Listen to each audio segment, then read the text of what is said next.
اب وہ کم از کم 15,000 طلب کرتے ہیں۔ ویسے گنجائش تو ہر کام میں رکھنی ہی پڑتی ہے، اگر آپ 15,000 دے سکیں اور اس میں 5,000 اور جمع کر دیں میرے لیے تو میں آپ کی سفارش کر سکتا ہوں، مجھے منظور ہے، میں یہ رقم دے دوں گا۔ الوی صاحب سے ملاقات ہو سکتی ہے اس وقت؟ نہیں، وہ تو ادھر نہیں رہتے، آج کل وہ سعودی عرب میں ہیں، بس 2-4 روز میں واپس آ جائیں گے۔ میں نے سنا ہے کہ ادھر بنگلہ نمبر 786 میں رہتے ہیں وہ۔ جی نہیں، وہاں تو ڈاکٹر انور سیال رہتے ہیں، مگر وہ بڑی سخت مصیبت میں ہیں، بدماشوں نے انہیں اغوا کر لیا تھا، ان کی بیگم سمیت۔ آج صبح پولیس نے انہیں بچا تو لیا ہے، مگر وہ دونوں سخت بیمار ہیں اور اب جناح اسپتال میں پڑے ہیں، زخمی ہو گئے تھے وہ۔ نہیں، بدماشوں نے انہیں زہر کی گولیاں کھلا دی تھیں کھانے میں ڈال کر، جب پولیس ان تک پہنچی تو وہ دونوں بے ہوش تھے۔ یہ تو بہت برا ہوا حفیظ صاحب،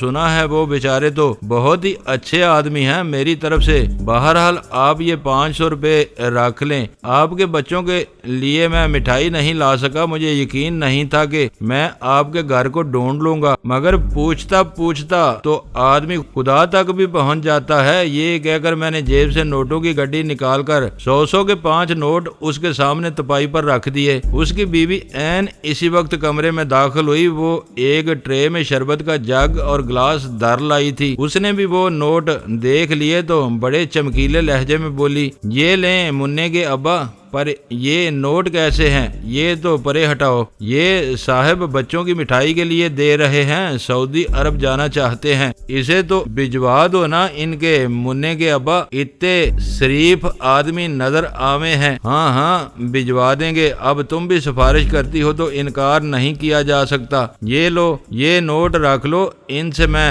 5,000 ہی لے لوں گا۔ حفیظ نے نوٹ اپنی بیوی کے ہاتھ میں تھما دیے، وہ فوراً ہی مچلتی ہوئی باہر نکل گئی۔ اس کی تو عید ہو گئی تھی، حفیظ بھی بہت خوش اور ممنون نظر آتا تھا۔ اس کا مطلب یہ ہوا کہ ڈاکٹر سیال سے ابھی آپ بات نہیں کر سکیں گے؟ نہیں جی، یہ کام تو میں قربان صاحب سے ہی کروا لوں گا، مگر ان پر حملہ کس نے کیا ہے؟ پتہ نہیں کون بدماش تھے، وہ پولیس کو بھی گونچا دے گئے۔ شام کو ایک اور گل کھلا ہے، خدا جانے کیا ہونے والا ہے، ہر طرف اندھیر مچا ہے۔ اور کیا ہوا ہے؟ ان پر کوئی اور حملہ ہو گیا ہوگا؟ جی نہیں، بھلے کا تو سما ہی نہیں ہے۔ ڈاکٹر سیال کلینک کے ملازم ہے اکبر، وہ آج ادھر ڈرگ روڈ پر سے اپنی گاڑی میں جا رہا تھا، ایک فاکسی ہے اس کے پاس، میں بھی اس کے ساتھ تھا، اور سیفی بھی وہ ڈاکٹر صاحب کا ملازم ہے، الوی صاحب کے ساتھ کام کرتا رہتا ہے۔ راستے میں ایک جوان ہماری گاڑی سے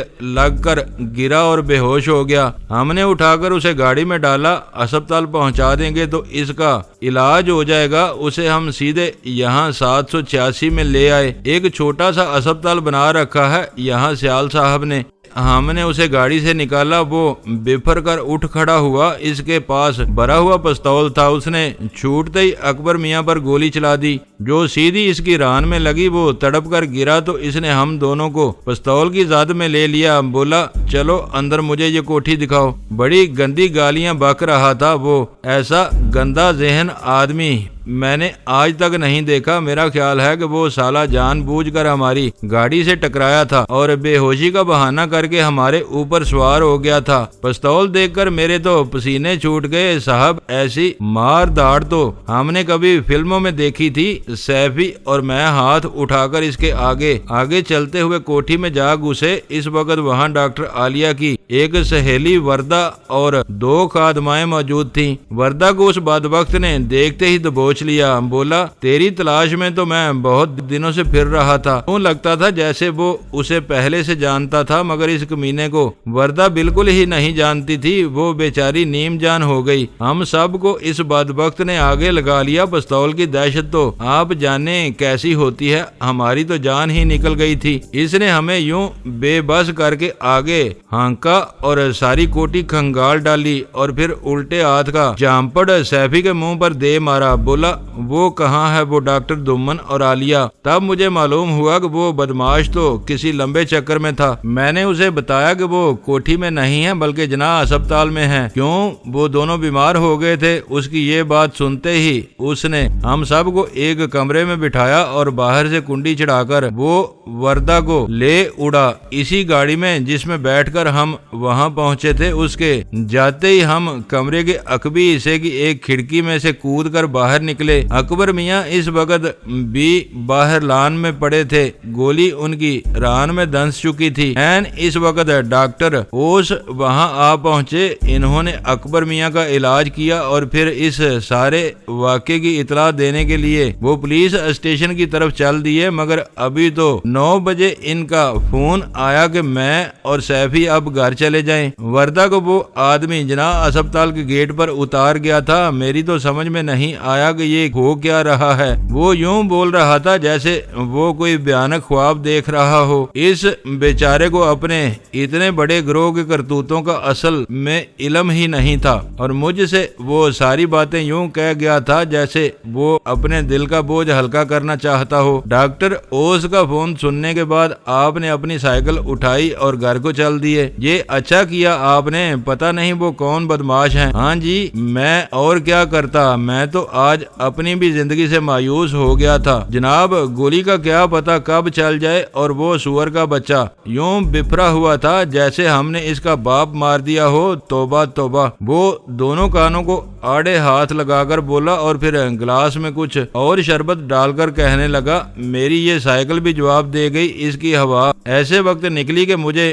1.5 میل پیدل چلنا پڑا۔ سچ کہا ہے کسی نے، مصیبت تنہا نہیں آتی۔ یہ ڈاکٹر اوس کون ہے؟ یہ بہت قابل ڈاکٹر ہے، کراچی کا رہنے والا ہے، مگر عربی بہت اچھی جانتا ہے۔ پاسپورٹ اس کے پاس سعودی عرب کا ہے، نام اس کا حسنین ہے، محمد حسنین۔ اوس تخلص کرتا ہے، چال ڈال سے بالکل خوبی نظر آتا ہے۔ اس نے بھی مجھے حیران کر دیا، فون پر کہنے لگا کہ ہم اس واقعے کا کسی سے قطعاً ذکر نہ کریں، ہے نا پاگل پن کی بات۔ ایک عورت وہاں سے اغوا ہو گئی، ایک آدمی شدید زخمی ہو گیا اور وہ ہمیں چپ رہنے کی تاکید کر رہا تھا۔ کوئی مصلحت ہوگی اس کے سامنے۔ کیسی مصلحت جی؟ گنڈوں سے ڈر گئے ہیں وہ ڈاکٹر صاحب، اس کی اپنی ہوا سرک گئی ہے، خوفزدہ ہو گئے ہیں وہ، ورنہ کوئی بات ہے بلا پولیس کس لیے ہے آخر؟ ہاں یہ تو ہے۔ آپ کا بہت بہت شکریہ حفیظ صاحب۔ تو پھر میں کب امید رکھوں؟ آپ نے اپنا نام پتہ ہنر پیشہ تو کچھ بتایا ہی نہیں۔ میں بھی کیسا پاگل ہوں، ذرا تفصیل مجھے بتا دیں۔ جی میرا نام غلام علی خوبرو ہے، خوبرو میرا تخلص ہے۔ والد کا نام حشمت علی ہے، حشمت علی صابری۔ حیدرآباد سے آیا ہوں، آپ کی خدمت میں BA تک پڑھا ہوں اور بینکنگ کا کام جانتا ہوں۔ اس نے یہ ساری تفصیلات اپنی ڈائری میں لکھ لیں، بولا آپ ایک ہفتے بعد مجھ سے مل لیں اور رقم ساتھ لیتے آئیں۔ جی بہت بہتر، میں ضرور حاضر ہو جاؤں گا۔ یہ کہہ کر میں نے اس سے ہاتھ ملایا اور وہاں سے اٹھ کر سڑک پر جا پہنچا۔ مجھے بخوبی اندازہ ہو چکا تھا کہ وہ 786 نمبر بنگلہ کس طرف ہے، وہاں میں اب آنکھیں بند کر کے کسی بھی وقت پہنچ سکتا تھا۔ وہ ایک لجلجی سی مایوسی جو میرے ذہن سے چپک کر رہ گئی تھی اب دھل چکی تھی۔ میں بڑے پاپی نیچ بہادروں کی طرح اکڑ کر چلتا ہوا بڑی سڑک پر پہنچا اور ٹیکسی میں بیٹھ کر سیدھا مردان شاہ کے پاس جا پہنچا۔ اس کا ہوٹل ان دنوں رات کو زیادہ چلتا تھا، مگر وہ کاؤنٹر پر موجود نہیں تھا۔ اس کے ملازم نے بتایا کہ وہ کیبن میں بیٹھا ہے۔ اندر جا کر میں نے کیبن کا دروازہ کھولا تو سامنے کرسی پر آبی کو بیٹھے دیکھ کر میری جان میں جان آ گئی۔ وہ اس وقت یہ بڑا سا آم کاٹ کاٹ کر کھا رہا تھا۔ مردان شاہ اس کے قریب ہی دوسری کرسی پر بیٹھا سگریٹ کے مرگولے بنا رہا تھا۔ یار شکر ہے کہ تو مجھے زندہ سلامت مل گیا، ورنہ آج اس سیال کے بنگلے کو آگ ہی لگا دیتا۔ تو شجر کاری کے لیے گیا ہوا تھا، کہاں سے آیا ہے اس وقت؟ لے یہ آم کھا، بہت ٹھنڈا ٹھار آم ہے۔ تو یہ آم خریدنے گیا ہوا تھا؟ تیری ساری کارروائی کا مجھے پتہ چل گیا ہے، پر اس حماقت کی کیا ضرورت تھی؟ اپنے اس پیر زادے نے تو میری بھی جان نکال دی تھی یار جی۔ ابھی تھوڑی دیر پہلے واپس آیا ہے پر مجھے کچھ نہیں بتا رہے ہیں یہ ابھی تک۔ میں اس کی ساری باتیں معلوم کر آیا ہوں یار۔ وہ سالی فاکسی اگر تیرے اوپر چڑھا دیتے تو کیا ہوتا؟ نہیں بھائی، میں نے ان ان کو پہچان لیا تھا، گاڑی کو بھی میں جانتا تھا۔ جیسے ہی وہ مجھے نظر آئی میں جان بوجھ کر بڑی احتیاط سے اس کے ساتھ جا ٹکرایا۔ اسپیڈ اس کی زیادہ نہیں تھی۔ میں نے گرتے ہی یہ ظاہر کیا جیسے میں بے ہوش ہو گیا ہوں۔ تجھے یہ سب کچھ کس نے بتایا ہے؟ وہ مونک سالہ عبدالحفیظ مجھے مل گیا تھا، وہ بھی اسی گاڑی میں تھا۔ وہ تو جالتو جلالتو پڑھ رہا تھا، پر وہ وردہ کہاں ہے اب؟ اسے وہاں سے اٹھانے کی کیا ضرورت تھی؟ بس ایسے ہی یار، میں دراصل اس ڈاکٹر دومن کے بارے میں پوچھنا چاہتا تھا۔ وہ جناح اسپتال میں پڑے ہیں اور اس اکبر کو خواہ مخواہ ہی زخمی کر دیا تم نے۔ اس کی نیت میں سمجھ رہا تھا، وہ مجھے اسی بے ہوشی کی حالت میں باندھ کر ڈال دیتا۔ مجھے وہ پہچان نہیں سکا تھا، گردے کی اسامی سمجھ رہا تھا۔ اگر وہ میرا علاج کروانا چاہتے تو کسی قریبی اسپتال میں نہ لے جاتے؟ اس کو مزہ چکھانا بہت ضروری تھا۔ وردہ نے کچھ بتایا ہے تمہیں؟ ہاں، تکریم کے فلیٹ کی نگرانی کی جا رہی ہے، اسے پولیس نے جان بوجھ کر چھوڑا ہے، محض چارے کی صورت میں۔ اچھا ہوا ہم ادھر نہیں گئے۔ وردہ کو میں نے اسپتال کے گیٹ پر گاڑی کے ساتھ چھوڑ دیا تھا۔ میں اس کو سواد خان کی فاکسی میں ڈال کر لے گیا تھا۔ تکریم کو یہاں سے چلے جانا چاہیے اور ہمیں بھی یہ ٹھکانہ چھوڑنا ہوگا۔ میں نے آم کے قتلے پر منہ مارتے ہوئے کہا، وہ بہت ہی لذیذ آم تھا۔ نہیں یار، اس جگہ تک وہ نہیں پہنچ سکتے ہیں۔ کسی کو تکریم کے سوا علم ہی نہیں ہے کہ ہم یہاں ٹھہرے ہیں۔ آبی کی یہ بات سن کر مردان شاہ بولا، جیلانی ٹھیک کہہ رہا ہے، آپ کی باتیں میری سمجھ میں آ رہی ہیں۔ یہ رات آپ کسی اور جگہ گزار لیں، پولیس کے لوگ بھی میرے ہوٹل آتے رہتے ہیں۔ اس کے لہجے میں تشویش نمایاں ہو گئی تھی۔ اسی کیفیت میں وہ گھبرا کر اٹھا اور کہنے لگا، میں باہر بیٹھا ہوں، ہمیں بہت چوکس رہنے کی ضرورت ہے۔ تم لوگوں نے میرے ہوٹل کو مشکوک بنا دیا ہے۔ وہ بہت سنجیدہ ہو گیا تھا، اسے یہ ڈر تھا کہ ہم اس کو بھی لے ڈوبیں گے۔ اسے اپنا وہ کاروبار ہر شے سے زیادہ عزیز تھا، اور ہونا بھی چاہیے تھا۔ وہ اس کی کل کائنات تھی۔ ہم اس کے لیے کسی بھی لمحے زبردست مصیبت کا سبب بن سکتے تھے۔ ہماری باتوں نے اسے دہلا کر رکھ دیا تھا اور اسے ہم سے اب خوف آنے لگا تھا۔ خلوص کی درمیانی کڑی ایک دم ٹوٹ گئی تھی۔ دوستو، ویڈیو کو لائک ضرور کر دیا کریں۔ ISI پاک آرمی زندہ باد، پاکستان پائندہ باد۔ معزز ناظرین، اپنا خیال رکھیے گا اور اپنے اس چینل کا بھی شکریہ۔